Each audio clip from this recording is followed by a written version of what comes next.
HEP, više od struje, pokrovitelj rubrike. Damir je dispečer u crikveničkom pogonu Elektro Primorja Rijeka, a njegov radni dan započinje pregledom situacije na terenu. Imali smo ispad, dečki se sad spremaju na teren, idemo u zamjenu 5 stupova na dalekovodu Tribalj-Drivenik. Evo, dečki se spremaju, sad će šef to organizirati i krećemo sa sa 2 ekipe na terenu. Jutro. Kakva je situacija? Evo, imamo kvar između Sušika i Drivenika. Izgleda da su na neki stupi popadali. Aha, dobro. Trebalo bi Onda neko... ćemo sad organizirati ekipe i odmah da idu na intervenciju da to... Dogovoreno. Znači, u kvaru nam je dionica Drvenik-Sušik.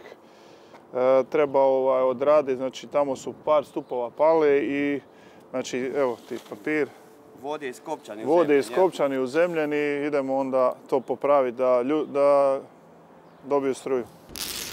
Nakon što su dobili nalog, članovi brigade zračne mreže Dalibor, Viktor, Alen i Robert uzeli su potrebnu opremu i krenuli na teren sanirati štetu koju je napravila bura.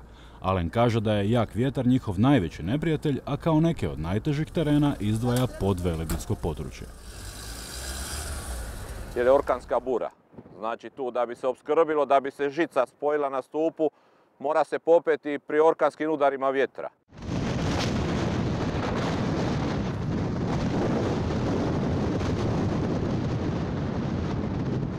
A ono što su nekima nezamislivi radni uvjeti, Viktoru je gotovo svakodnevica. Bespogovorno se penje na stupove i dok se ruke lede, popravlja štetu koju je napravila bura. A nije tu herojstvo, nego prvo iskustvo, dugo rada ovako na vjetru i tako, a treba i malo hrabrosti sam čovjek u sebi imati, jer nekad zna biti stvarno gadno.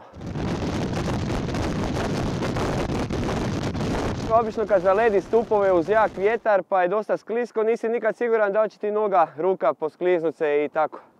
Bude raznih situacija. Moraš izbaciti buru iz glave, ali obično kad dođeš dole tek skužiš da su ti prsti skroz smrznuti.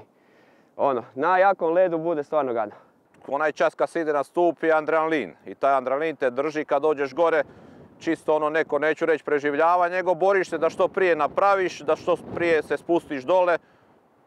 Taj tren strah ne postoji. Strah se možda javi poslije kad razmisliš da li je bilo toliko opasno da će slomiti stup, da će ti se nešto desiti. No nakon napornog posla često naiđu na susretljiva lica stanovnika koji su do njihova dolaska bili bez električne energije. Bilo je situacija gdje je baka znala reći pa ja sam živjela odrasla bez struje, živjela sam 20 godina bez struje, mogu biti još 5 dana. A onda kad mi napravimo struje, sretna pozove nas u kuću, ponudi šalicom kave. Tako. A nakon obavljenog posla na hladnoći, momci se odu zagrijati, ali samo do nove intervencije kojih ovih dana ima zaista mnogo. HEP, više od struje, pokrovitelj rubrike.